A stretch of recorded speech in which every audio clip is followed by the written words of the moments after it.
Welcome to Order Militaris Radio TV. We are live again, and today's topic is some American history. It is who is Major General George Washington? It's an interesting topic because the people of the left do not like him and are wanting all of his things destroyed. So, who is this man? Why he should be respected? And some interesting questions we Catholics have been wondering and asking about. Who was this lady in blue in Valley Forge that appeared to him? And did he become Catholic at the end of his life? Welcome again, Brother Alexis Bonello, to the show. Thank you, AJ. Always glad to be on Order Militaris Radio TV, breaking new horizons in independent Catholic media in the English-speaking world. Yeah. So let's get to it. Wow. Oh boy. I think we just crashed Mount Vernon. He crashed Mount Vernon. Okay, we'll start. He was born on February 22nd, 1732, and he died on December 14th, 1799. So he lived entirely in the 18th century. So this is the time of St. Alphonsus of Liguori, the great Catholic revival against Jansenism. It's the century that saw France end in revolution.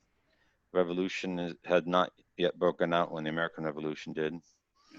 The 13 colonies of the British Crown control the eastern seaboard of the United States. The Kingdom of France under Louis the 16th and 15th and maybe 14th control most of central of the United States. It's called New France and all of Canada, or the eastern Canada at least. And Spain rules all of Central America and Latin America pretty much, except for Brazil and all of South America. So it was a very different age from ours. And George Washington came from a landed family, because back then you didn't put your money in the bank, you bought land. And you had to have a fair amount of land if you're going to marry and raise your family and stuff. So he was one of the more wealthy landed families in Virginia. Yeah. And that characterizes a lot about his life. Yeah. The website just came back up on Mount Vernon. So his parents were Augustine and Mary Ball Washington. Let's see here. His first wife, Jane Butler, died in 1729, leaving him with two sons, Lawrence and Augustine Jr., and a daughter, Jane. The elder Augustine then married George's mother, Mary Ball Washington, in 1731. George was the eldest of Augustine Washington's and Mary Ball's 6 children: George, Elizabeth, Samuel, John, Augustine, Charles, and Mildred. Then they moved again in 1734. Augustine moved the family up the Potomac River to another Washington home, Little Huntington Creek Plantation, later renamed Mount Vernon. In 1738, they moved again to Ferry Farm, a plantation on the Rappahannock River near Fredericksburg, Virginia, where George spent much of his youth. Mm-hmm.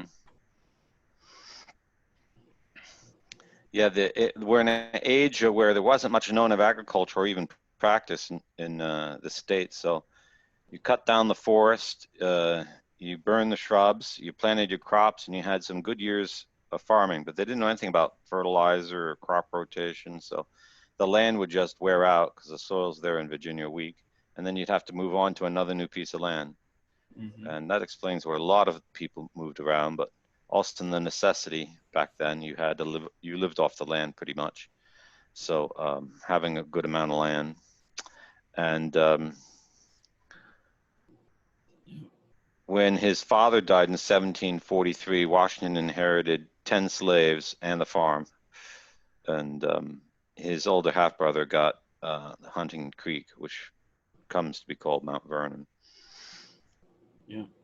So right off the bat, we have to discuss, I think, that slavery as an institution, most people don't understand.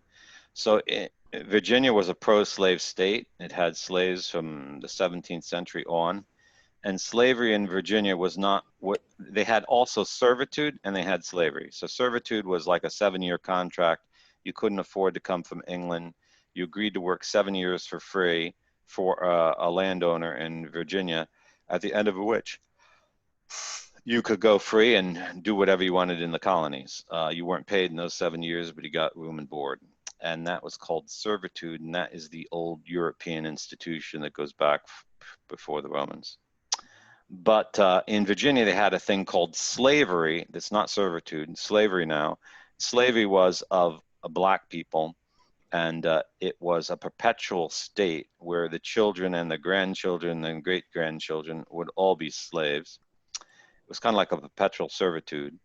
And it was race-based in the sense of it was based on the false anti-Christian notion that because a person's black, he's inferior. It really has to do a lot with the racism of Northern Europe, Northern European countries, especially among the Dutch.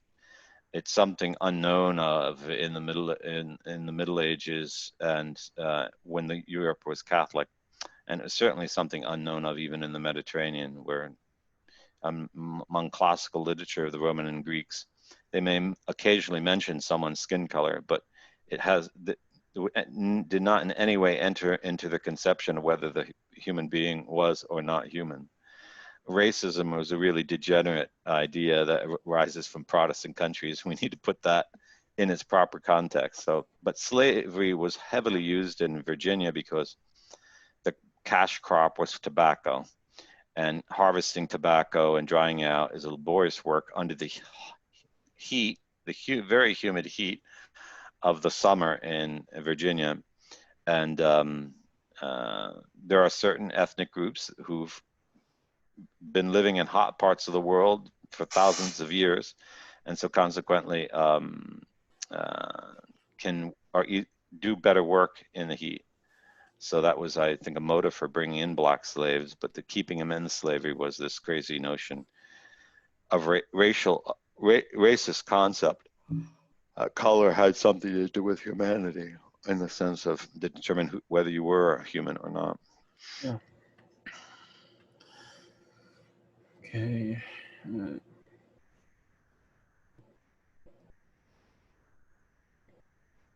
Unlike many of his contemporaries, Washington never attended college or received a formal education.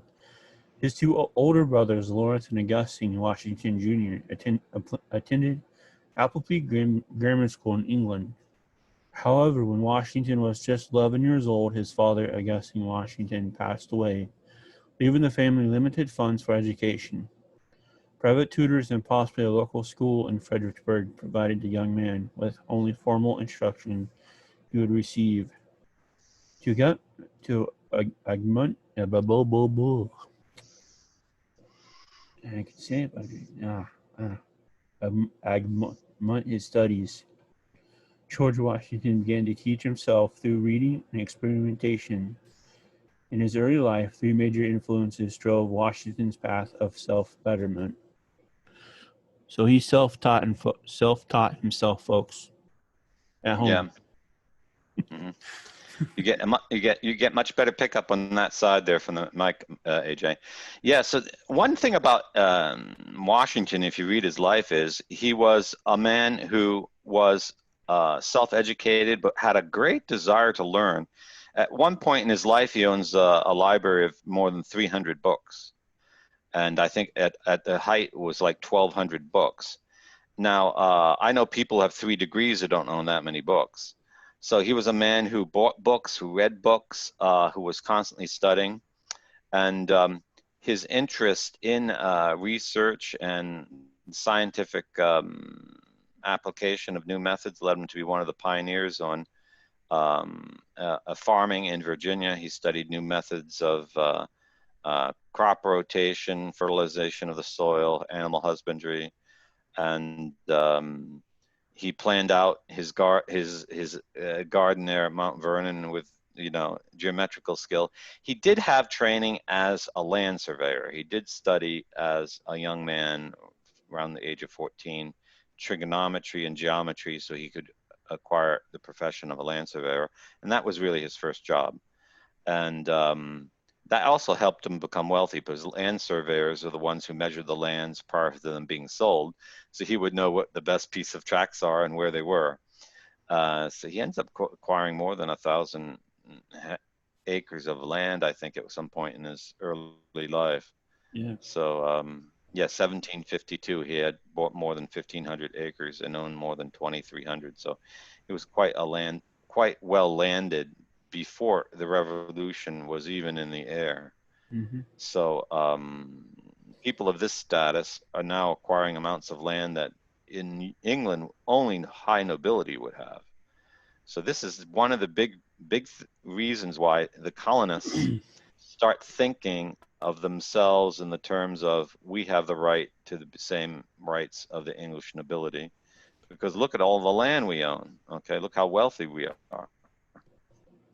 And which is one thing unthird of England, but it's this prosperity of the new land that has a lot to do with the American Revolution, the independence movement, and Washington is right in the midst of these crossroads of geography, culture, economy, development, and a new sense of social identity for the American colonists.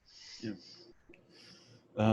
Before we move on, folks, if you want this mug right here, it says our blue cross with lightning bolts on it. It says Order Militaris Radio TV. This is from our Teespring store, which came in last night. It's a normal size coffee mug. It's white. Has an awesome logo on it. It's beautifully done.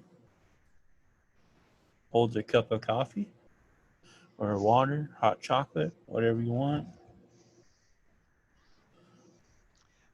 From here, AJ, it almost looks as big as a beer stein.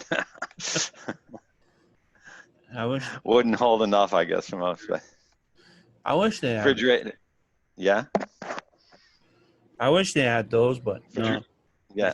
Coffee mug. Not yeah. Well, if you refrigerate it, I suppose it would keep your beer cold for a short while in the summer heat. Yeah. Anyway, how much are they? $14.99, so $14.99 off our Teespring store, which is on the top menu bar called Order Militaris Radio Store. You can get this mug, the sticker behind me, as a decal for your car, motorcycle, helmet, whatever. You can, if you have an iPhone or a Samsung smartphone, we also have this on those phone cases. And we have a t-shirt, hoodie with the same logo on it. But as it's super hot and humid right now in America, the hoodie's probably good for the fall time or winter time. Mm-hmm. And how do you pay? How do you pay for them at T-Store? What kind of payment system do they have? I used a debit card, so it'll take a debit card, credit card,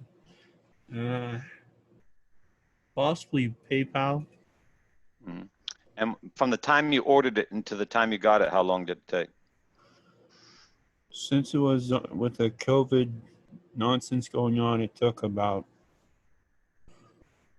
2 months. So hopefully it be speedier now since things are looking better. Opening up. Yeah. Mm-hmm. Mm-hmm. Yeah, because you ordered it in May. I remember you told me. It looks really great. So I encourage everyone, get yourself an Order Militaris Radio mug. It help promote the radio station, and bring it to work in your workplace, because so people can see it and say, what is Order Militaris Radio?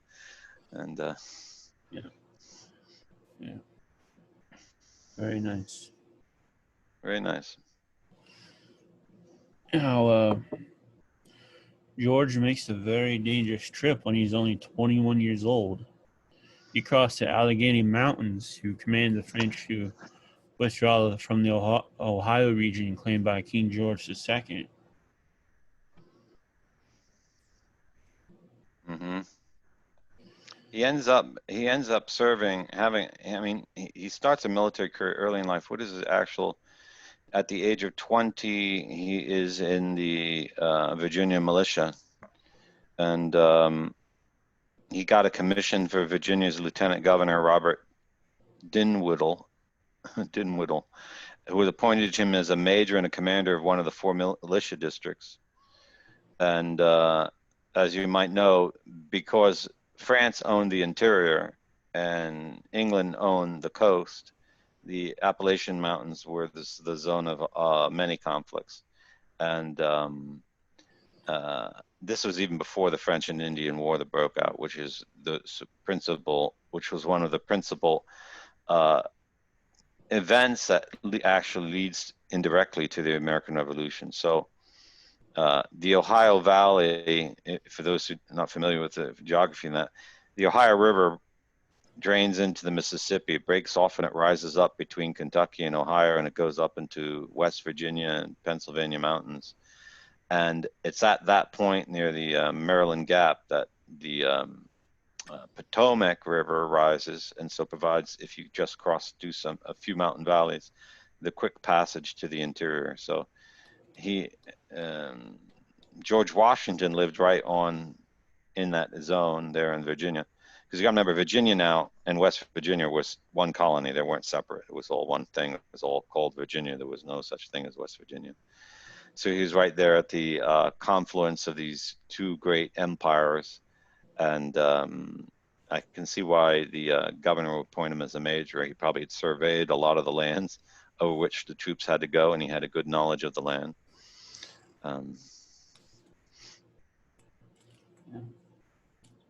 Anyway. And let's see here.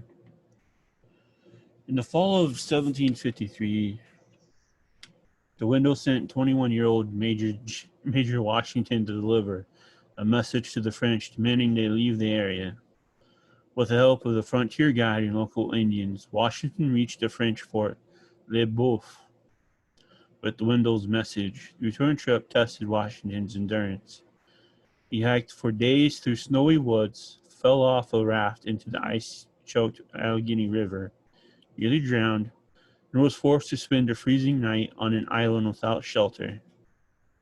His guide, an experienced backwoodsman, suffered frostbite, but Washington suffered no ill effects. Washington's account of the arduous 900-mile journey was published by Governor DeWindle in both Williamsburg and London, establishing an international reputation for George Washington by the time he was 22. This is probably what gives him the fame that leads to the rest of his career. Yeah, and he did it in the wintertime in a land without roads. I remember now. And land without modern, no heating. It was all fires. Where they slept at night, I don't know, because they didn't carry tents with them, I don't think. And so he, during this trip, also was on a diplomatic mission with to the Iroquois Confederacy to get their alliance with the British, and the Iroquois were between the British Empire and the French Empire, and so they were kind of squeezed on both sides and frequently switched back and forth.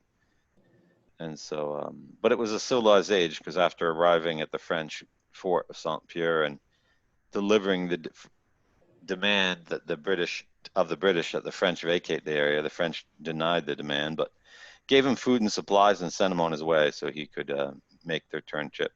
Yeah. So it was a very civilized age. A few months later, Dinwiddie? I don't know. Dinwiddie. Okay then. Dispatched Washington, now a lieutenant colonel, and some 150 men to assert Virginia's claim. As they advanced, Washington's men skirmished with French soldiers, killing 10 men, including the French commander. Washington then retreated to an ill-placed and makeshift palisade he called Fort Necessity. He was forced to surrender when the French surrounded the fort. The campaign ended in humiliation for Washington. It ignited the French and Indian War.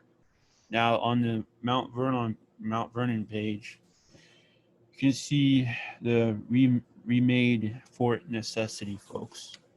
It's pretty much a Mm-hmm. bunch of logs in a circle. Mm-hmm. That It's, is inter- it's interesting that that source says he commanded 150 because the other history I'm reading says he commanded 300. But yeah, so his in the French and Indian War, you can't really say Washington was a hero. He lost the battle, but considering that he had no formal education, never been to military school, it's not surprising that a French officer who had these training and organized was a bit more organized, or at least was familiar with how to organize, should outmaneuver him that way. yeah. And to take shelter, I guess you want to say, in a round, what we call today a cow pen, Mm-hmm. where it's pretty much a turkey shoot. That's where they took cover at Fort Necessity and surrendered. The French and Indian War was just the American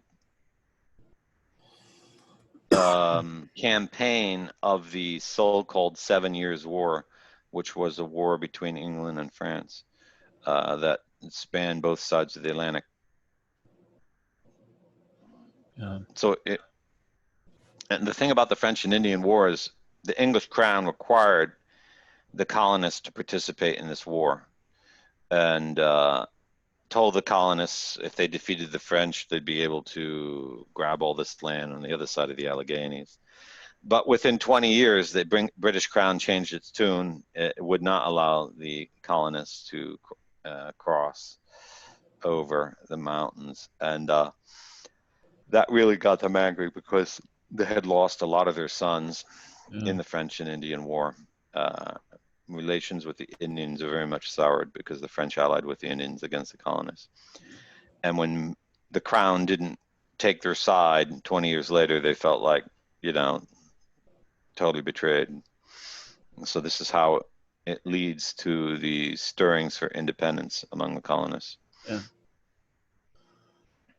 Let's see. It finishes up. Although he resigned his commission after the surrender, Washington returned to the frontier in 1755 as a volunteer aide to General Edward Braddock. Braddock had been sent by the King of England to drive the French from the Ohio country. Braddock's army was routed near the Monongahela River and fled in the confusion to Virginia. During the battle, while attempting to rally the British soldiers, Washington had two horses shot out from underneath him, and four bullet holes shot through his coat. Although he behaved with conspicuous bravery, Washington could do little except lead the broken survivors to safety. In recognition of his conduct, Washington was given command of Virginia's entire military force. With a few hundred men, he was ordered to protect a frontier some 350 miles long. Although this was a frustrating assignment, it provided him with experience in commanding troops through an arduous campaign. In 1758, the British finally took the forks of the Ohio. Peace returned to Virginia, and Washington resigned his commission to return to Mount Vernon, his duty faithfully performed. That's kind of a positive outlook. When he was an aide de camp to General Braddock, he convinced General Braddock to divide his force in half. And that was a grave strategic error because it allowed the French to pick off each half and defeat him. And he shouldn't, when he came back to Virginia, he shouldn't have been promoted. He should have been court-martialed, perhaps. But he got out of much of the responsibility for what happened to the defeat of the British forces because he got so sick he wasn't present at the battles. So, But you know, this is not surprising. As I said, he didn't have formal military training, so his opinions, why a British general should have listened to him, is beyond me, because the British general should have known better.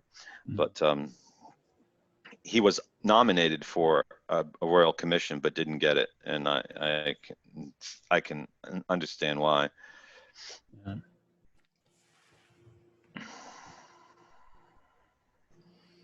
On January 6, 1759, Washington married Martha Dandridge Cuddiss, a charming and vivacious young woman from the Tidewater area of Virginia. Martha brought enormous wealth along with two small children, Jackie and Patsy, to the marriage. It was her second marriage, his first. About 2 weeks after the battle at Yorktown, Washington's stepson, John Parke Cutty, Jackie, died of camp fever at the age of 27. Ironically, the spoiled and indolent young man had not fought in the war, but had at its end traveled to Yorktown to serve as a civilian aide to his stepfather. He was the last of Martha's remaining children.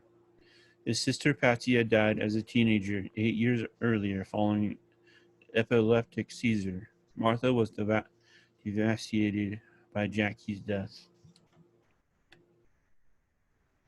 Mhm. So Yeah, Martha, yeah, go ahead. yeah. I was going to say, Washington and Martha suffered a lot of health problems from that point of view. They were a happy marriage, but it doesn't seem they had any children of their own together. Some people think that Washington's case of smallpox in 1751, when he went with his brother down to the Caribbean, may have kept him from ever having children. But when smallpox breaks out at Valley Forge, he's immune already, so it doesn't strike him. So that was one advantage he had of it. Yeah. Martha Washington joined her husband in his winter quarters every year of the war. Together they entertained his officers and guests. A patriot in her own right, Mrs. Washington made it her war too, nursing sick and wounded soldiers and raising money for the troops. Needlework helped her to pass the time through the long and cold winters. In all, she would spend about half the war in camp. Hmm. And there's many, many stories about Martha Washington and her zeal and patriotism during the war.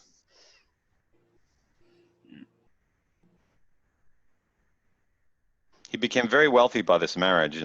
His wife brought him an estate of 18,000 acres. So to get an idea, 564 acres is a square mile. So we're talking about 36 square miles of land. There's a lot of land then, and that's a lot of land today. Yeah. Though it doesn't tell us if it was all farmland or forest. Yeah.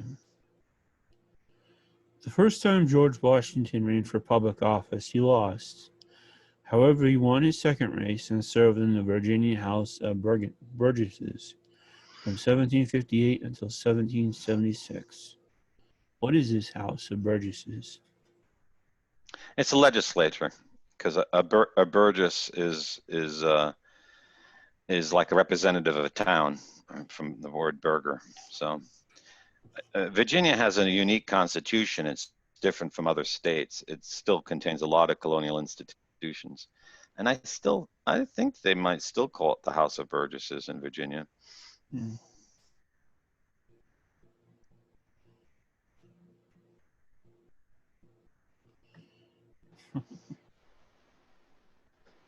Wow. Now, in his time of peace and just staying at home with Martha and before the war, he did a lot of farming and working with the tools and making Mount Vernon what you see today. He worked constantly Mm-hmm. to improve and expand the mansion house and its surrounding plantation. He established himself as an innovative farmer who switched from tobacco to wheat as his main cash crop in the 1760s. In an effort to improve his farming operation, he diligently experimented with new crops, fertilizers, crop rotations, tools, and livestock breeding. He also expanded the work of the plantation to include a flour milling and commercial fishing in an effort to make Mount Vernon more profitable estate. Hmm. And He those, was a shrewd he was yeah, a shrewd land dealer too. That Virginia governor wanted to give land to all the veterans who were in the French-American War, and allotted 3,000 acres to the veterans, but sent Washington to survey it. So when he returned, he told the veterans, "This land's not suitable for farming, and so but I'm willing to buy your land that you would have gotten free." And so he bought up 20,000 of the 23,000 acres.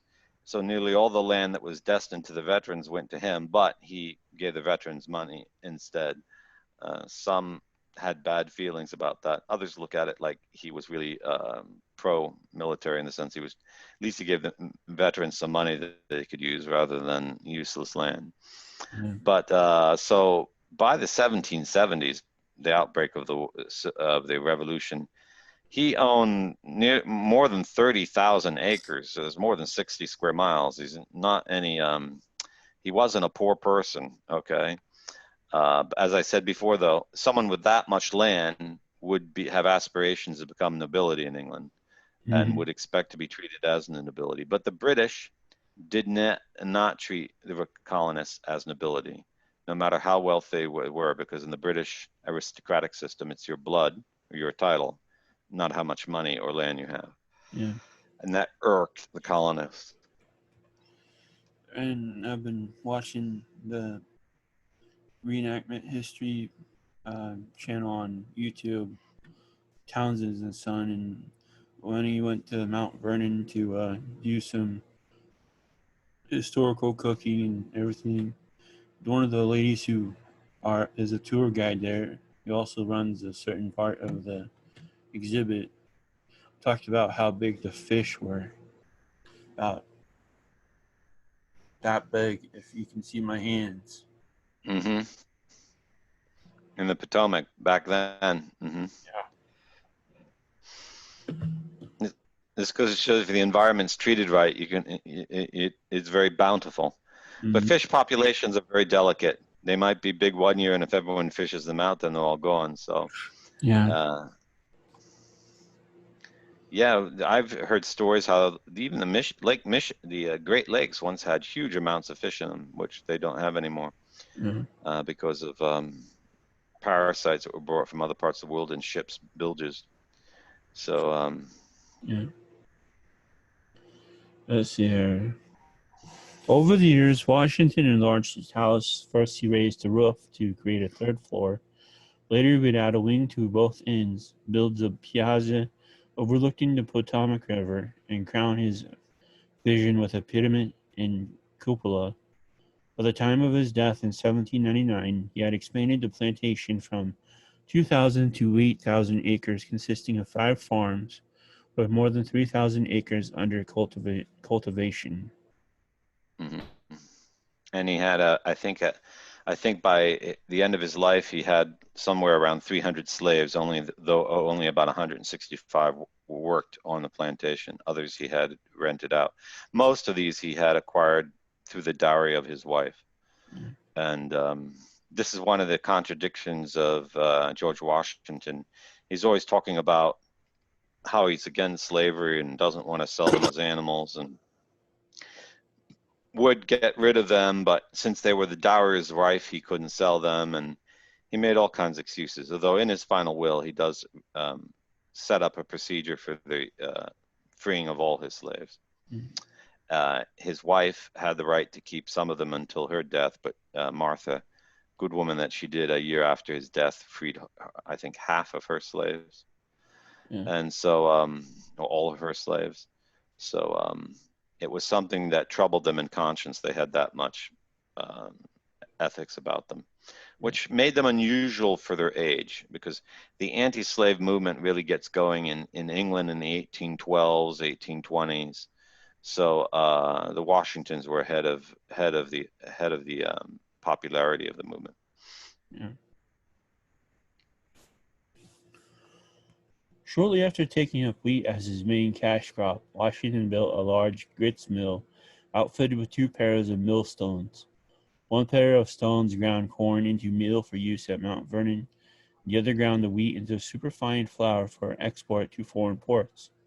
Washington also began making whiskey on the advice of his farm manager, James Anderson, a trained distiller from Scotland. He soon built one of the largest distilleries in America. At its peak, Washington Distillery produced over 11,000 gallons of rye whiskey, becoming one of the most successful enterprises. Yeah. So he wasn't a teetotaling Protestant, Washington. And I have never tried rye whiskey, so I can't tell anything about it. But back then, liquors were also medicines because people had no way to disinfect things, and people are all afraid about pandemics today. But you take a shot of whiskey, and you're not going to give anyone any disease after that. It kills everything in your throat. So it was a great way to profit, because the value of liquor is a lot more than the value of rye grain. And he was an innovator in that. So he tried all kinds of new crops and new methods of revitalizing the soil, crop rotation. He was a real leader in that. He was also a political activist. From 1768 to 1775, he had invited more than 2,000 guests to his Mount Vernon estate. And in 1769, he presented legislation in the Virginia Assembly to establish an embargo on goods from Britain, because they felt they were not getting a fair value for their tobacco. That tobacco was being undervalued on the British markets, and the British exports overvalued. Though the truth was that since tobacco production just boomed all throughout the Americas, its real value just began to fall in relation to manufactured goods. And they still produce rye whiskey to this very day. Mm-hmm. Oh, it's still, this distillery still exists. Mm-hmm. Yeah. Yeah. Then in 1773, he suffers the tragedy of his stepdaughter Patsy Custis dying of an epileptic attack, and that's the daughter of his wife by her first marriage. And one thing that shows in this is he was a man of great humanity, because he canceled all his big business activity and spent every night for 3 months with his wife in mourning for her daughter. And that's an unusual man, I'd have to say. So. Let's see here. In June 1775, the Congress commissioned George Washington to take command of the Continental Army besieging the British in Boston. He wrote home to Martha that he expected to return safely to her in the fall. The command kept him away from Mount Vernon for more than 8 years, with only one very brief visit en route to Yorktown. Mm-hmm. He ends up attending the Continental Congress because of what starts happening. And the one thing about the American Revolution is it's like it burst out of nowhere. Within 5 years, you go from a loyal colonist pretty much to open rebellion. And it really had to do with the Stamp Act of 17. First was the Royal Proclamation of 1763 that the colonists couldn't settle beyond the Allegheny Mountains. Because the British wanted to protect their fur trade. Then the Stamp Act of 1765, which imposed tax on the importation of tea and paper. In 1766, Parliament passed the Declaratory Act, which nullified all colonial law and made parliamentary law supreme. And he himself led widespread protests against the Townshend Acts of Parliament in 1767. And in 1769, he introduced a proposal drafted by George Mason, which called Virginians to boycott English goods. The Acts of Parliament were abolished in 1770, so as to, as a result of the pressure put on the British markets by the colonial boycotts. When the British Parliament sought to punish the Massachusetts colonists for their role in the Boston Tea Party in 1774 by passing the Coercive Acts, Washington declared that this is an invasion of our rights and privacy. He said that colonists shouldn't submit to acts of tyranny. Custom and use shall make us as tame as subject slaves as the blacks we rule over with such arbitrary sway if we accept this. He and George Mason drafted that July a list of resolutions for the Fairfax County Committee, which Washington chaired, and adopted a document called the Fairfax Resolves, calling for a Continental Congress. So this was already in 1774. And on August 1st of that year, he attended the First Virginia Convention, where he was elected as a delegate to the First Continental Congress.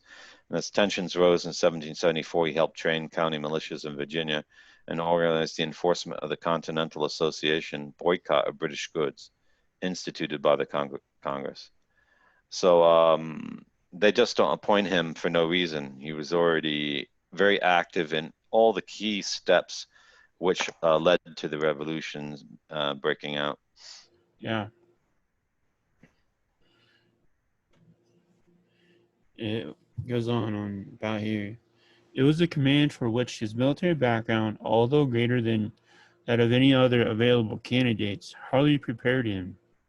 His knowledge lay in frontier warfare, or as we call guerrilla warfare today, involving relatively small numbers of soldiers. He had no practical experience maneuvering large formations, handling cavalry or artillery, or maintaining supply lines adequate to support thousands of men in the field. He learned on the job, and although his army reeled from one misfortune to another, he had the courage, determination, and mental agility to keep the American cause one step ahead of complete disintegration until he figured out how to win with unprecedented Precedented, yeah. Yeah. Yeah, so this is a thing that most people don't know, that as a military leader,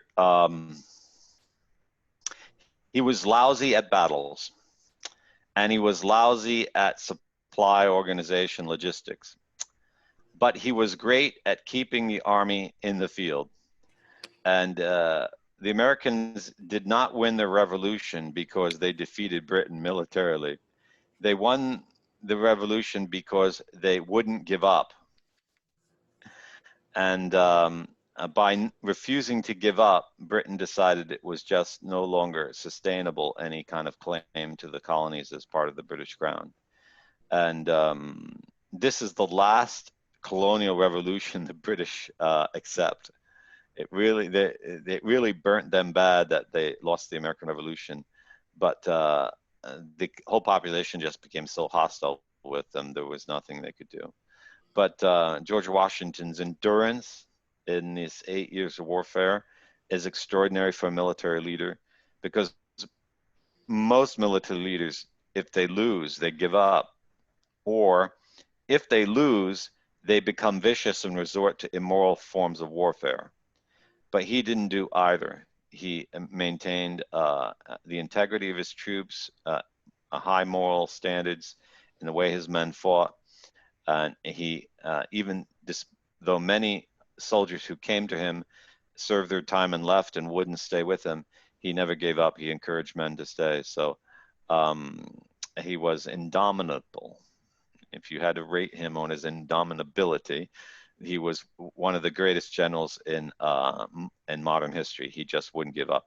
We're not talking about generals like MacArthur or Patton, who had overwhelming forces and supplies and therefore were victorious, but they were also brilliant. He didn't have any of that, and he didn't even have victories, but he didn't give up, and so he still won. So he's a great example of leadership, and that's probably why he ends up to be the first president of the United States. Yeah. Let's see here.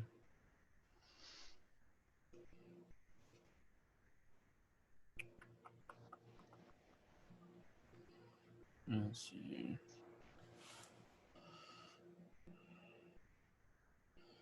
He his task was not, overwhelming at first. He had to try to free Boston from the British, which was the hometown of John Adams, Samuel Adams, and others who were at the Congress and told him about all the stuff going on the British was doing. And that's when he first like started to getting information about what's going on.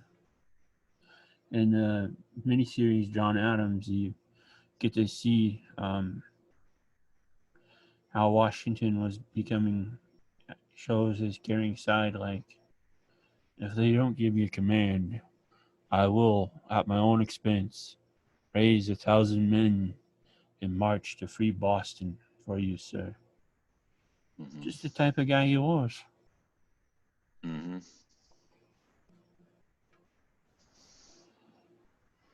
Yeah, he was, and he was a good. Though he wasn't trained in the military, he understood how to solve problems. So when he arrives in Boston, he sees the army's totally undisciplined, disordered militia. They would never stand against the British army.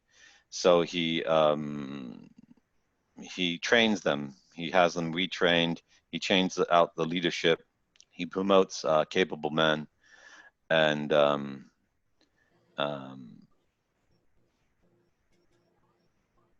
he was very solicitous to see that prisoners of war were exchanged.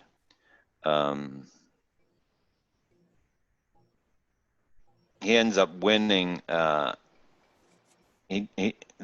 Battle of Bunker Hill is one of the major first battles, and they were defeated at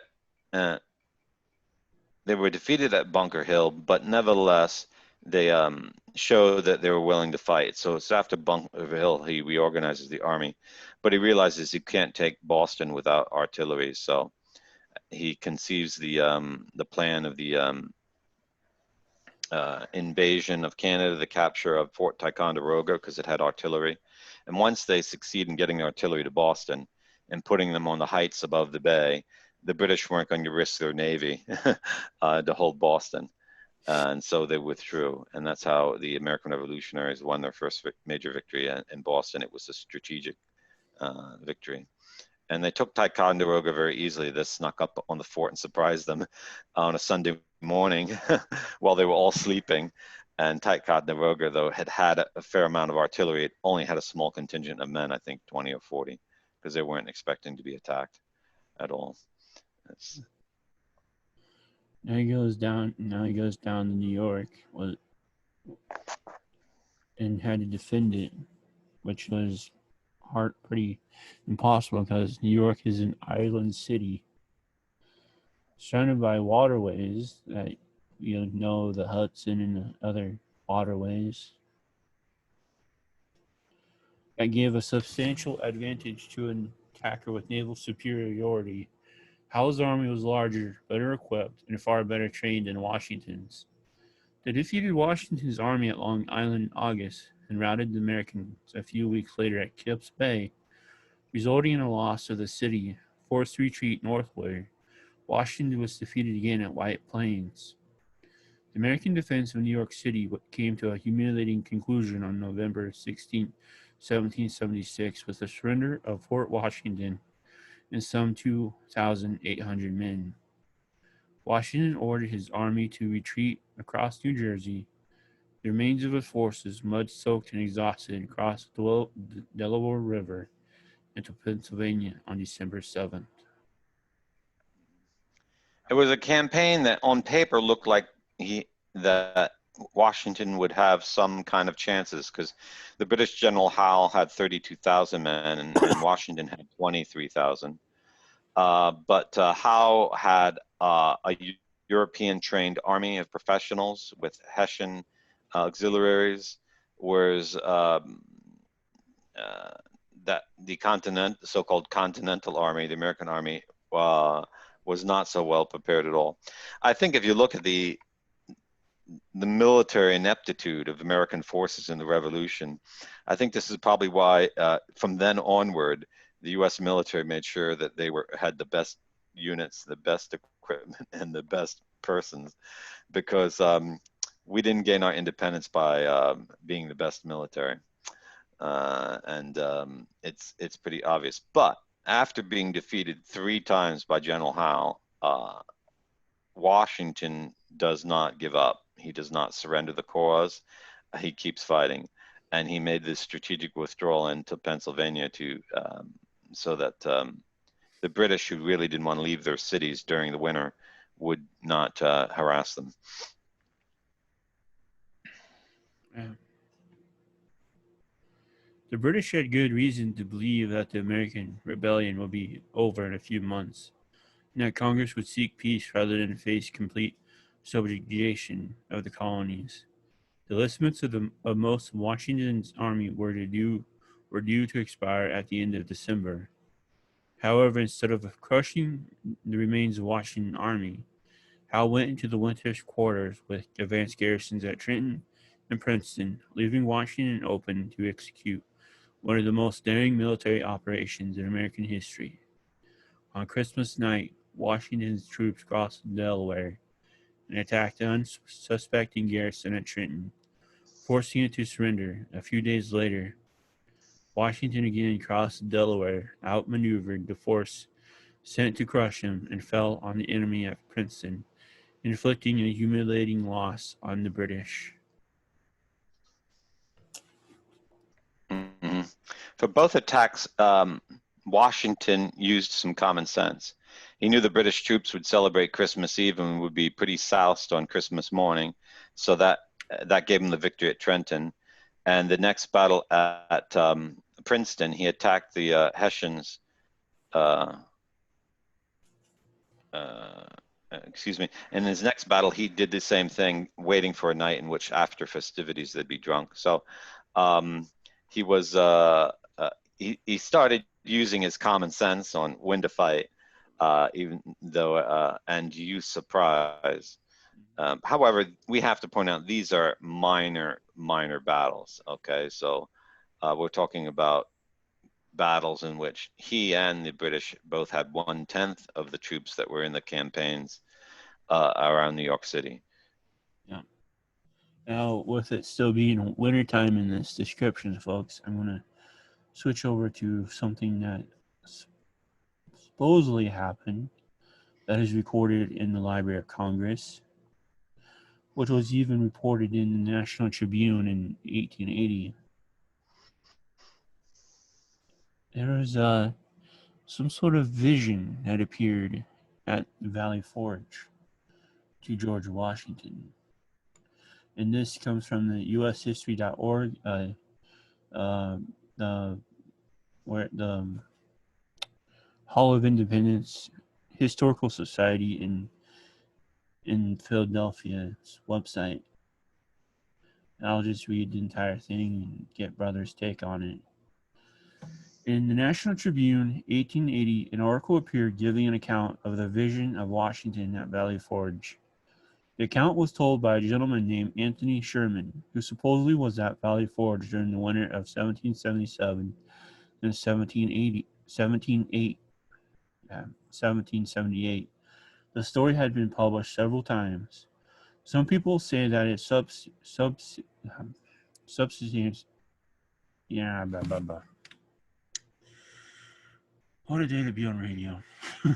What, subsequently? Yeah. By the fact that a copy of the account is in the Library of Congress. The argument of authenticity. Come on, man. Come on. Authenticity. Yep. Is misleading in itself. The Library of Congress has copies of anything published. That does not indicate accuracy of the content. I am unaware of any 18th century evidence that corroborates this story. The soldier mentioned as having a first-hand account of a vision, Anthony Sherman, was a soldier in the Continental Army. However, according to his pension application written by him, he states that he was at Saratoga under command of Benedict Arnold at the end of 1777. He only joined the main forces in 1778 in New Jersey, just before the Battle of Monmouth. Anthony Sherman wrote, "You've doubtless heard the story of Washington's going to the thicket to pray in secret for aid and comfort from God, the interposition of whose divine providence brought us safely through the darkest days of tribulation. One day I remember it well, when the chilly winds bristled through the leafless trees, though the sky was cloudless and the sun shone brightly. He remained in his quarters nearly all the afternoon alone. When he came out, I noticed that his face was a shade paler than usual. There seemed to be something on his mind of more than ordinary importance. Returning just after dusk, he dispatched an orderly to the quarters, who was presently in attendance. After a preliminary conversation of about an hour, Washington, gazing upon his companion with that strange look of dignity which he alone commanded, related the event that occurred that day." Now it's titled George Washington's Vision. This afternoon, as I was sitting at the table engaged in preparing a dispatch, something seemed to disturb me. Looking up, I beheld standing opposite me a singularly beautiful female. So astonished was I, for I had given strict orders not to be disturbed, that it was some moments before I found language to inquire the cause of her presence. A second, a third, even fourth time did I repeat my question, but received no answer from this mysterious visitor, except a slight raising of her eyes. By this time I felt a strange sensation spreading through me. I would have risen, but the riveted gaze of the being before me rendered volition impossible.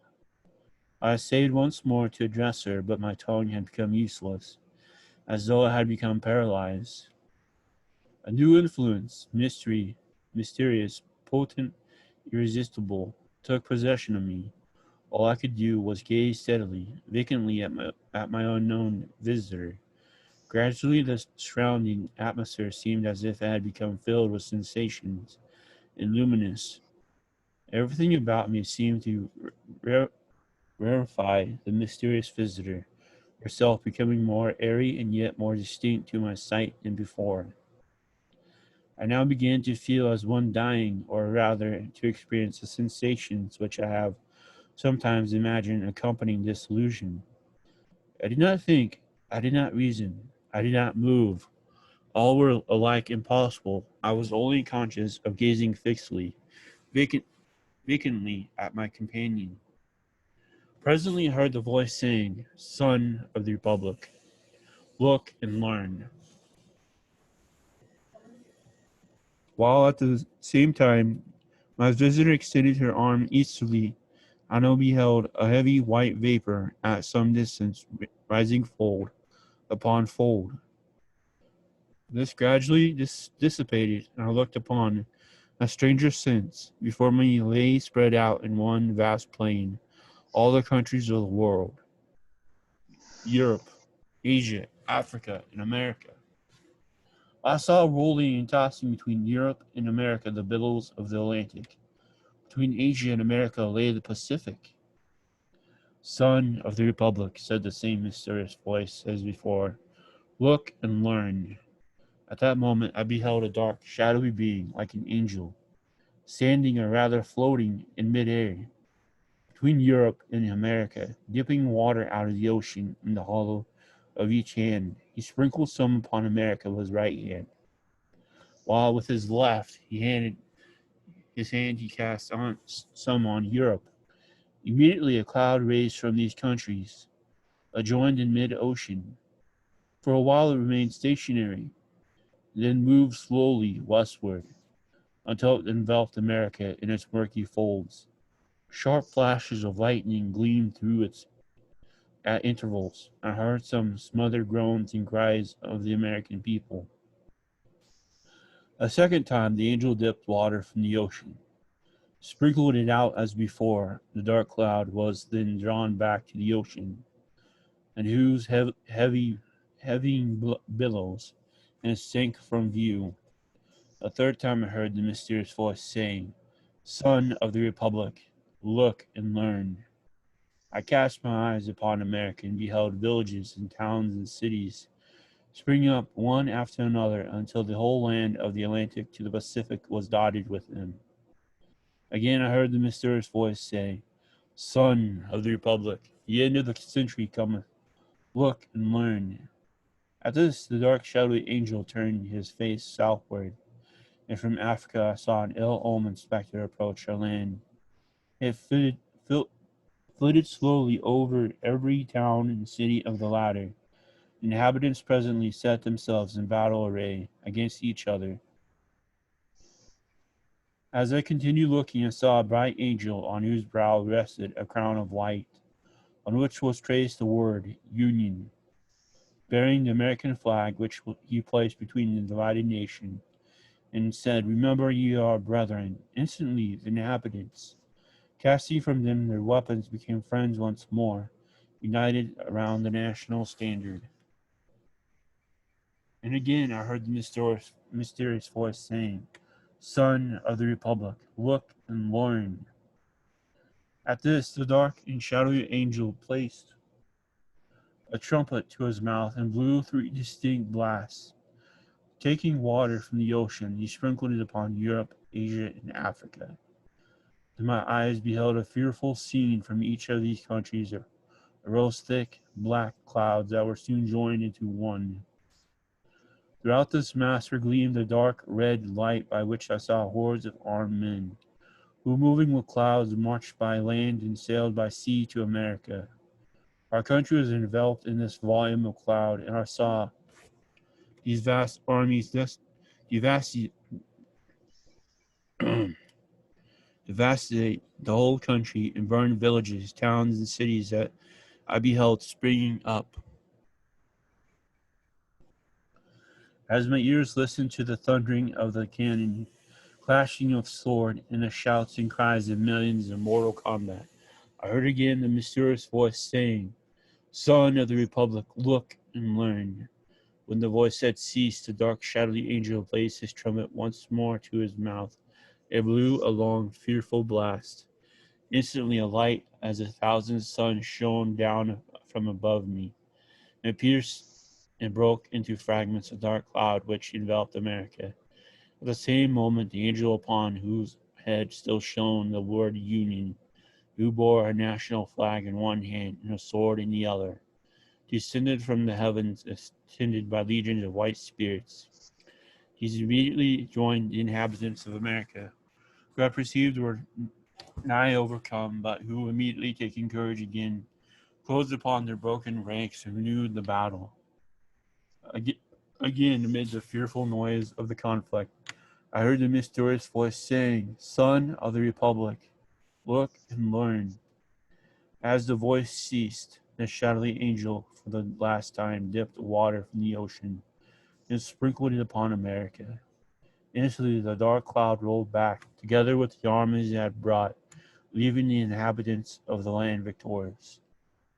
Then once more I beheld the villages, towns, and cities springing up, where I had seen them before, while the bright angel, planting the azure standard he had brought in the midst of them, cried with a loud voice, "While the stars remain, the heavens send down dew upon the earth, so long shall the Union last." And taking from his brow the crown which blazoned the word Union, he placed it on the standard while people kneeling down said, "Amen." The scene instantly began to fade and dissolve, and I at last saw nothing but the rising, curling vapors I had first beheld. This also disappearing, I found myself once more gazing upon the mysterious visitor, who, in the same voice I had heard before, said, "Son of the Republic, what you have seen is thus interpreted. Three great perils will come upon the Republic. The most fearful is the third, but in this greatest conflict the whole world, united, shall not prevail against her. Let every child of the republic learn to live for his God, his land, and his union. With these words the vision vanished, and I started from my seat and felt that I had seen a vision wherein had been shown to me the birth, the progress, and the destiny of the United States. Yeah, so this vision appears about a century after the, more than a century after the facts, and is it been verified any time from when it has allegedly happened? There's some things about it that make you think that it's actually quite recent in creation, because it talks about the sons of the republic, um, um, and the threat from foreign countries uh, would be inconceivable for Washington to be worrying about foreign threats during the American Revolution, which was a native uprising, uprising of natives against the British Crown. But also because it has this clear Masonic stamp on it. Worship whatever God you have, you know. That's just so Masonic. And there's anything particularly Christian about it. Yeah, But it is interesting that this woman appears in blue. And was there any truth behind it? don't know. Um, yeah, it is an interesting uh, uh, thing. It's almost like national mythology. Um, does America have some special role? I think there's been always a debate about that. I think what we first have to understand is that the land which constitutes the United States is a rich and productive land, and God is its creator, and God has blessed it. And all the peoples who came here mostly came from Christian countries, so they brought with them their Christian faith. And the American political system allows for a lot of individual initiative, so that the talents God has given people can express themselves. A lot more social mobility, so you can make yourself what you are. And so from that reason, if there's any good in America, it's God who deserves the praise, because the system basically allows it to happen. But does that mean America has some special vocation? I think that's part of the national propaganda, or you say the Masonic myths about America, trying to create a religion that is not a religion, Mm-hmm. and that kind of dominates all other religions and gets everyone to, you know, follow the one narrative and go along with whatever's coming out of Washington. Yeah, Um, yeah. Reading that, I was like, Dark Angel, Dark Angel. Only Dark Angel I know is Lucifer or the other demons. yeah. So the manner of describing it doesn't really give you any clarity that, you know, it sounds more like it's a literary creation than anything. For example, the angel that takes waters out of the ocean and drops it in Europe and it causes war, but drops it in America and it ends war, is not biblical a vision at all, because in something that's truly of God, things have specific meaning. They don't have double meaning. Okay.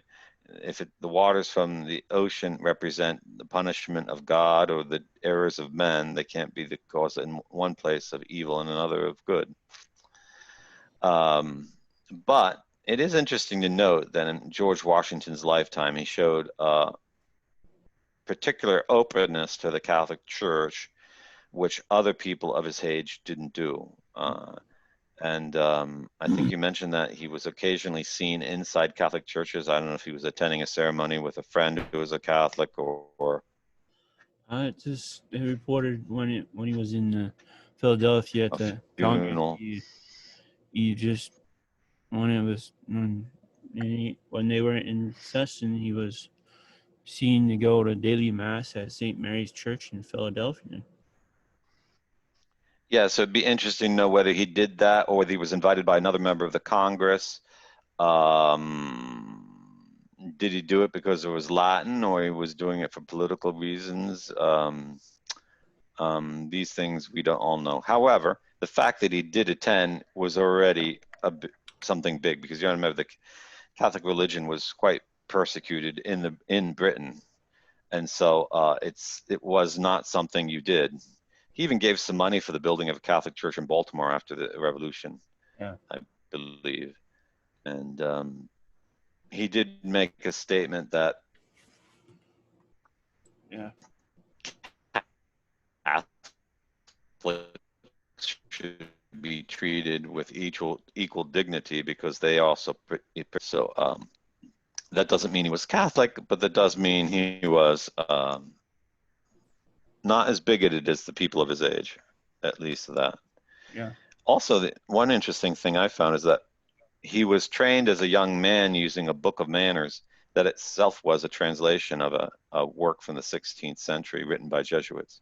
Yeah. So um, he shared a lot of common values with Catholics on a natural level in the sense of what is proper manners and Yeah. respect and how to comport yourself as a man. His message to the Catholics in America, March 15th, 1790. We have long been in, we have been long impatient to testify our joy and unbound confidence on your being called by an unanimous vote to the first station of our country, in which that unanimity could not have been obtained without the previous merit of unexampled services, of eminent wisdom and unblemished virtue. By example as well as by your vigilance, you extend the influence of laws on the manners of your fellow citizens. You encourage respect for religion, inculcate by words and actions that principle on which the welfare of nations so much depends, that a superintending providence governs the events of the world and watches over the conduct of men. Your exalted maxims and unwearied attention to the moral and physical improvements of our country have produced already the happiest effects. Hmm. Yeah, so it's not unmeasured praise. So at least he admired the virtue of Catholics, even though he was himself a Catholic, and even though that discourse is highly colored with Masonic concepts or deistic concepts, Yeah, but um, um, that those things are unusual. So this is what I think has led a lot of Catholics to wonder if at his death he became a Catholic. There's a whole discussion of that among some Catholic writers, and um, what can you tell us about that, AJ? yeah. Let me get to that. Let's see. It's tradition and action. Let's see.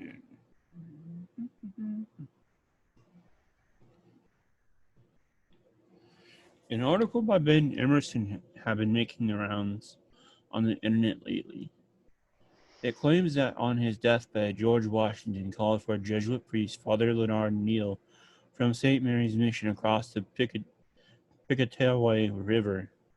Then Washington, who's supposedly been an Episcopalian, who baptized into the Roman Catholic Church. Emerson article alleges, but also provides no evidence, that after Washington's death, a picture of the Blessed Virgin Mary and one of St. John were found among the effects on an inventory of articles at his home. The article asserts that General used to make the sign of the cross for meals based on the undocumented testament of his servant Juba, who are also told that he slipped into a Catholic Mass several times to attend Catholic churches attend Mass, but it says no proof or even testimony, but Mount Vernon proves that he did that during the Congress in Philadelphia. Okay, so there is historic verified that he did attend some Catholic masses. Yeah, I mean, most Protestants, I knew a Franciscan friar who had been a Protestant. He was Catholic, he became a Catholic priest. He converted when he was like 16. And he had been a priest in the Diocese of Memphis, Tennessee. And when he ran courses in the 60s and 70s for converts, all the converts were saying that by the time they were 14, 15, they knew the Catholic Church was the true church, but most of them would decide against it, but just for reasons of prejudice. Anyone with common sense knows that their Protestant church was created and founded by man, and that only one church can you trace all the way back to the apostles. So if you're a Bible reader and read the Acts of the Apostles, that Christ founded the church through the apostles, then you know that that's the Church of Christ. All these ones founded by Luther or Henry VIII or Calvin or Wellesley or John Knox, and then all these other ones founded by um, Joseph Smith and all these other groups that came out even later.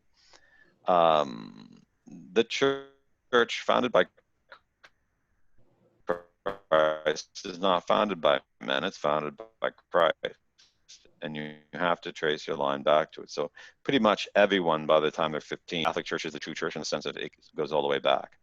They may not know if it still believes the same things or what it believes. There might be a lot of prejudice about that, but the facts are pretty clear on that. So it wouldn't surprise us that a man like Washington, who acquired so many books and was rather open-minded to read about things, would have read here or there something about it and know something about it.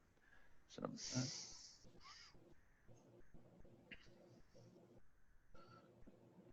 So another thing it goes on to says another amazing unproven fact ends the piece.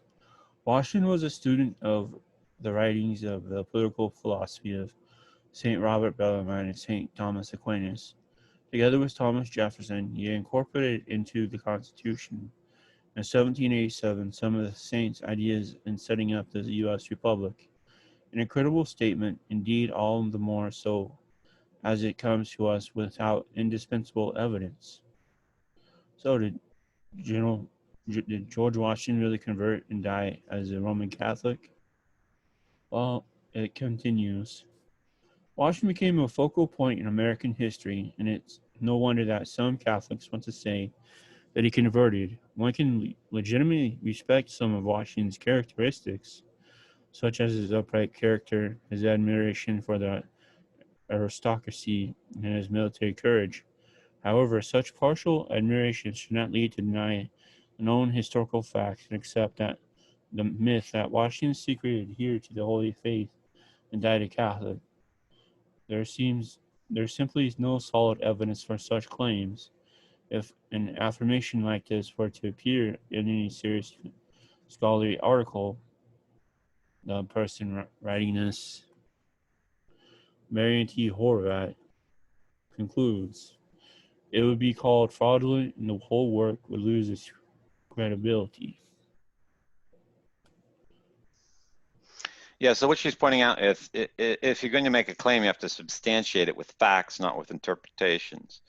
And it is a fact that he was quoted to have said, "I be no bigot myself to any mode of worship." So if that was he actually said that, then naturally speaking, he would praise every mode of worship. So the fact that he's praising the Catholic manner of worship at moments in his life doesn't conclude that he believes that. Okay, so but this is the general kind of Masonic view of religion of the age. You're open to all religions, but really to none. Okay, It is. We have to say that the United States, once the colonies became independent and the Constitution was approved, it's one of the first countries that tell the Vatican that they could appoint bishops freely without any controls. I mean, they hadn't heard that for centuries and centuries. And the Pope was actually quite shocked. Because the country's not going to tell me who to name. I could name who I wanted. That doesn't mean the Pope named good people. They actually named some of the worst ones. But nevertheless, that was generally speaking, the Freemasonry in the United States has been one that has been not inimical directly to the Catholic religion, unlike the Freemasonry, as we discussed in our show on the French Revolution last week, which is inimical and atheistic. So the Freemasonry in the United States has always been somewhat friendly to Christianity, although it still has the same long-term goals of breaking it down and has caused it to break down. But every a Catholic born and raised in the United States who's a citizen, it's only natural that they would be inclined or open to the idea that some founding father became Catholic. There were founding fathers who were Catholic, so but you can't just make a claim. You have to establish a fact. Like that Jesuit priest. Where's the evidence that that priest ever visited to talk to George Washington? If he was assigned to a church on the other side of a river, that doesn't mean he visited. Okay, you could find Catholic priests near almost anyone in the world today because the church is everywhere. That doesn't mean that they're Catholic. So, or some testimony of his moments of death. In some diary, if Martha had written, in his last moments of death, he asked me to call Father so-and-so. And when Father so-and-so went into the room, we were all asked to leave. And after that, I saw my husband extremely glad. And he said, I've been baptized. And then he dies. Though then you could conclude that he became a Catholic and that priest had baptized him, even if no one actually saw the baptism. But, if you don't have that, if you just have conjectures upon conjectures, that's not reality. And you get a lot of that in social media. You get a lot of that on the internet because people want someone just to read what they're saying. So they're going to have some conjectures. Yep. It's quite a different thing if you have access to the information. But if you have no access, but writing about something that took 200 years ago and not even doing any kind of scholarship and then coming up with theories, really, it's not... not good journalism and not good historiography.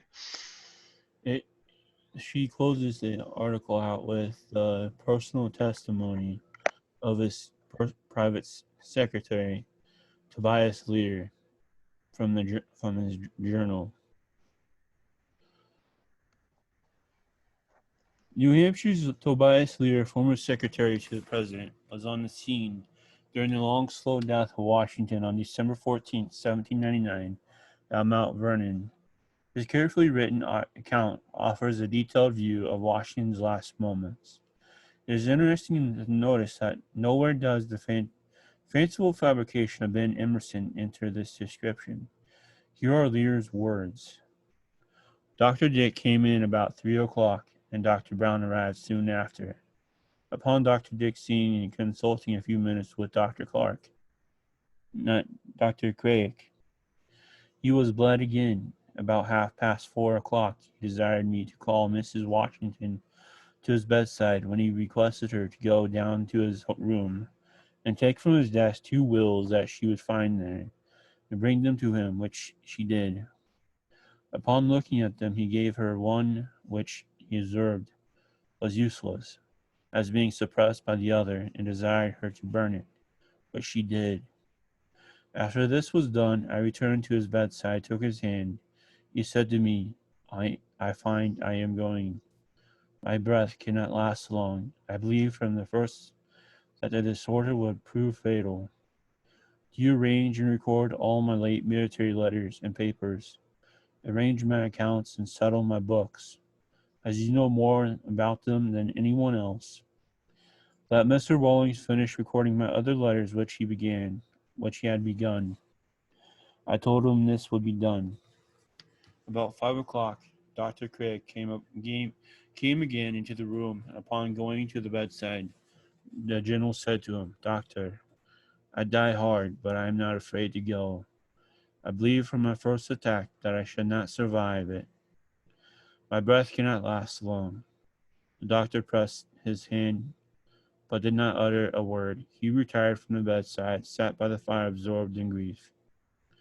Between 5 and 6 o'clock, Dr. Dick and Dr. Brown came into the room, and with Dr. Craig went to the bed. When Dr. Craig asked him if he could sit up in bed, he held out his hand and raised him up. He then said to the physicians, I feel myself going. I thank you for your attentions, but I pray you take no more trouble about me. Let me go off quietly. I cannot last long. They found that all which had been done was without effect. He laid down again, and all retired except Dr. Craig. He continued in the same situation, uneasy and restless, but without complaining, frequently asking what hour it was. When I helped him move at this time, he did not speak, but looked at me with a strong expression of gratitude. About 8 o'clock, the physicians came again into the room and applied blisters and capsaicin of wheat bran to his legs and feet, after which they went out, except for Dr. Craig, without a ray of hope. About 10 o'clock, he made several efforts to speak to me before he could effect it. At length he said, I am just going. Have me decently buried, and do not let my body be put into the vault, less than 3 days after I am dead. I bowed assent, for I could not speak. He then looked at me again and said, Do you understand me? I replied, Yes. 'Tis well, he said. About 10 minutes before he expired, which between 10 and 11 o'clock, he breathed, his breathing became easier. He lay quietly. He withdrew his hand from mine and felt his own pulse. I saw his countenance change. I spoke to Dr. Craik, who sat by the fire. He came to the bedside. The general's hand fell from his wrist. I took it in mine and put it into my bosom. Dr. Craik put his hand over his eyes. He expired without a struggle or a sigh. Mhm. So the first thing I would say from a point of view of religion is that when you're nearing death, if you're not practicing acts of religion, then you're not very religious purpose. You know, I could see if he died saying the Our Father, okay, he didn't even do that. So you can see in the last hours of his life, there's no religious acts mentioned whatsoever. And we assume that if they were, they would have been recorded, especially in that age. So he didn't convert to the Catholic faith on his bed, and that's not what the testimony says. So, you know, and that goes along. He was raised an Anglican, and he did practice the Anglican religion throughout his life. He was known for that. So, converting to the Catholic faith, there doesn't seem to be any evidence whatsoever. No. There are great Americans who converted to the Catholic faith. John Wayne converted to the Catholic faith. So if you want to look at some famous Americans converted, you can find them. But it doesn't. It's Washington was not one. So you can hope. You can. Yeah, my friend told a teacher he was not having a good day, and she like, why don't you smile? And he's like, you can hope all you want till your lips turn blue, but I ain't smiling. So you could do that. So as the truth points out, he did not convert. He didn't even pray. Yeah. So if you don't even pray at the end of your death, you're pretty far gone. Because what's Christianity about, and what is salvation about? It's communion with God. If you don't want to constantly be in the presence of God, and if you feel comfortable outside the presence of God, then you're not living your faith. Okay, if you want comfortable outside the presence of God, and if you don't want to be in the presence of God, so I'm not going to deny that Washington is an important historic figure, one of the most famous of the founding fathers. He was crucial in the American independence as the first president and established many precedents. But we're talking about a war that was really started for minor issues. But what ends up is that the Christian colonies who had a Christian king end up with a federal government which is Masonic and not Christian. And though there is more freedom of religion in a certain sense for Catholics after the war, they now have a government that's going to work to break them down. And all the way to the point of the recent Supreme Court decision that being black and being gay are just the same, you know, whatever you say you are is just as valid as you being black, which is the most racist and perverted idea that you'd ever say. because God makes men black or white. It's not the whim of the person based on some perverse vice. Speak about that last will that he gave Martha to keep and the other to burn. How that and that one he told Martha to keep. It was in there that he freed the slaves. Yeah, so he had pondered about all this for a while, and on his Mount Vernon estate, he had more than 300 slaves. Uh, they weren't all his property. Some his wife received as a dowry. For he had received as his wife's dowry, so he couldn't alienate from them because they're for her support. Others were his, but had married some of her slaves, so the children were of both owning. So for legal reasons, he couldn't free them all. But in his the Virginia at this period was allowing slave owners in their wills to free slaves, and so he set up his will that he would all his slaves would be free, though he delayed the freedom of the slaves he inherited from marrying his wife because he wanted her to have support.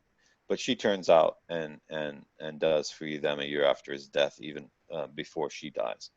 So, which shows you how much she respected his views and shared his views against slavery. Mm. So, however, what are some of the things he says about slaves?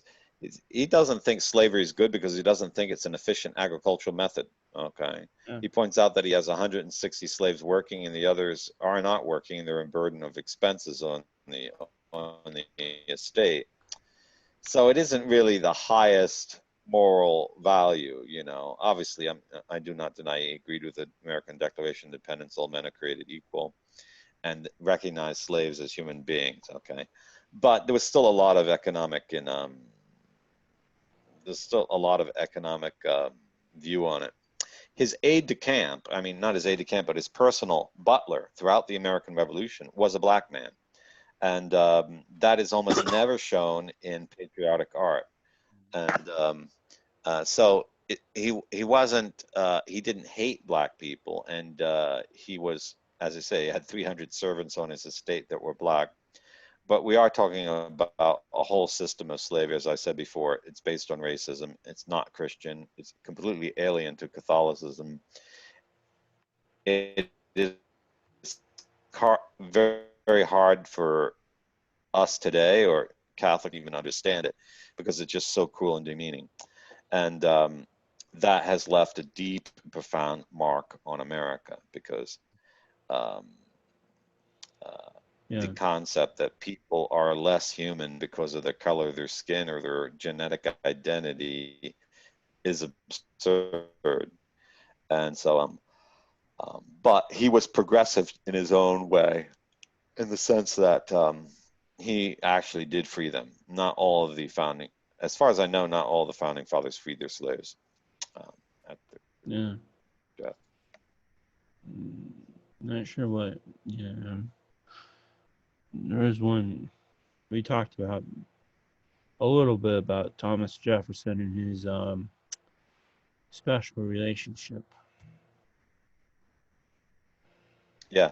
So Washington was far more moral, as far as we know. But Jefferson actually has descendants through black slaves Mhm. that he concealed in his lifetime. So he was committing adultery against his wife with black slaves. And sad to say, that was not an infrequent occurrence on slave plantations in America. A lot of slave owners, white men, were just immoral people, and they cheated on their wives with slaves. And it's particularly difficult of reality to recognize if you're a descendant of a slave that was born uh, out of wedlock because of the slave owner was taking his liberties. Yeah. And we see even endemically some of the prejudice that existed at that time today, because it's not infrequent that you will see someone who's a descendant of a slave with reversed names, in the sense of the name that should be the first name is the last name, and the name that should be the last name is the first name. And this reflects how deeply they were dehumanized by their owners. And it's become a tradition in among those sectors of America. It's not denigratory today, but it's a sad, very sad part of American history, and shows you that the American Revolution was not something that came down from heaven. Yeah. It was something enacted by men who were very much involved in lots of sins and vices and injustice of their own age, and were really out for self-interest. But they started a movement which basically approved that certain kinds of self-interest were good. And this is the fundamental problem in America. Yeah, okay, is your liberty, if they did this for the sake of their liberty, but is all liberty just and honest? You know, so we've arrived at such a point now that people in the name of liberty want to burn down the stores of blacks and genocide whites and make blacks rule America. They claim that that's liberty too. So liberty by itself has no meaning. There has to be an appeal to some moral law. And for that, you have to recognize the true God. Otherwise, you're going to have chaos. So you cannot get away from Christianity or the true Christian faith if you want true liberty, and you won't keep it long if you do. Yeah. Uh, let's see here. Well, let's just once again plug this mug. It's a beautiful mug. It's got our logo on it, Order Militaris Radio TV. The the wording is backwards in the camera, folks. So hopefully, when it's on YouTube, it looks proper. But it's got a nice logo. Has a nice logo on it. It's a normal coffee mug, hot chocolate mug. You even drink water in it. I haven't got it cleaned yet, so I'm not using it, but just showing it off for you. And it was $14.99, so $14.99. You can use a debit card, credit card, I believe PayPal, and you get it on our Teespring store, which is on our menu bar at Ordo Militaris Radio Store. All the proceeds go back into the apostolate. I get nothing of this. Brother gets nothing of this. And we also have t-shirts. The sticker behind me. And we also have, if you have a smartphone of an iPhone or a Samsung smartphone, we also have your phone covers for that, and a hoodie and a t-shirt. So AJ, have you ever explained to your listeners the meaning behind the symbol for Ordo Militaris Radio? Why the blue cross? The blue and cross. why the black lightning bolts? Well, the blue cross, the blue for Our Lady, and the lightning bolts. And if you look at, well, I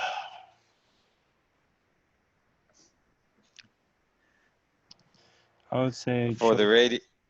For the radios, shows the radio beaming out the truth of the faith.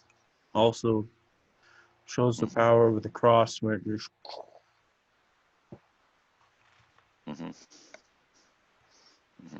The blue cross is also the symbol of Ordo Militaris Inc. It's based on the cross of Amalfi, which was the first cross of a Christian military forces, used in the West. And it's a great mug. Looks nice and big. Does it say where it's made on the bottom? Of course, like most things today, made in China. Isn't that ironic? It would be illegal to have that mug in China. but they can make it. Oh, yeah. And Ordo Militaris Radio gets some of the proceeds of each sale on the tea store. So Yeah. And also go get my book on becoming soldiers of the cross again.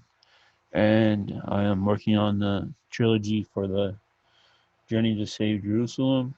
It's coming along after got some more information from his brother John, so I can continue that. And we also need you to subscribe, folks. It's a little pricey to do this work, to do this amazing website. We're getting figured out. And price to pay for the platform we use to broadcast from. So click any of the show topics, scroll all the way down, and you will see make a free will monthly subscription. And there's a blue-green button there. Click that, follow the steps. Or if you go to the top menu bar, you'll see support Ordo Militaris Radio TV. You click that, it'll take you. You can do the free will monthly subscription, or you can make a free will subscription, one time big donation, whatever you like, whatever you can afford. And please support us that way. And go to ordo-militaris.net and either click on a show page and scroll all the way down to make a free will monthly subscription, or go to the menu bar where it says support Ordo Militaris Radio TV. You can either choose to do a monthly subscription or one time donation, whatever amount you can afford. And you can go to ordo-militaris.us, go to the book page, get the book, $10 American. It'll, it'll send you an email to your email account. It'll probably go to your spam folder, so move that email to your inbox. Open it up, finish the download process, and you'll have amazing action, adventure, fictional, quick-paced novel for any young man, and he will love it. Yeah. And there's also flags and a few other things, right? Yeah, we have large and small Lepanto flags, and we have the blue cross flag of our order. Three things, little things we sell to help us raise funds. And so, as you can see on Ordo Militaris Radio, we give you lots of programming and no commercial advertisement, and our own small appeals are very brief at the end or maybe once in the programming. We're not pounding you over the head because this is an apostolate to inform you and educate you and to help you better live your Catholic faith, your Christian faith. So we really appreciate your support. And this is just the first month of programming we've been doing for Ordo Militaris Radio. So we know it's just the beginning. We don't have many supporters. We thank the one person who's made a pledge of $20 a month. Mm-hmm. And we hope that others consider the value of what the programming we're producing and also make a small pledge, either one time or recurring pledge. And we use Stripe as a payment platform. So if you're curious how the payment will be processed, it will be processed through Ordo Militaris Inc. out of Helena, Montana. Tomorrow's program, folks. Communist infiltration of the Catholic Church. Really big topic, and almost no one's talked about it. So, yeah, we need to talk about that. Yeah. Very current topic. Yeah. A lot of information to hit the books too to prepare for tomorrow. A few videos to watch to gather information, questions, and a few pages of reading materials. So hopefully we'll be prepared for you tomorrow. Not sure when, but you'll you will be amazed and surprised, and it's just like the Nazi one, how the Nazis are still sort of infiltrating the church, and now the communists are also still there too. So tune in tomorrow to communist infiltration of the Catholic Church, and please share our shows. Please go to YouTube and subscribe. And we are also on BitChute at let's see, And yeah, Mixcloud. Mixcloud too. We're Mhm. on BitChute at Automilitarists Radio. And thank you to our new subscriber. We are up to 5 on BitChute. So we are Ordo underscore militaris underscore radio on BitChute. And on Mixcloud, I am AJ Ballman on Mixcloud. And all the links to subscribe to our channels or follow us are at the bottom of the page in great big logos of the channels. So you can find us easily. Follow us, subscribe to us, and please share our programs. And this is Order Militaris Radio TV signing off. Deus Volt. Deus Volt.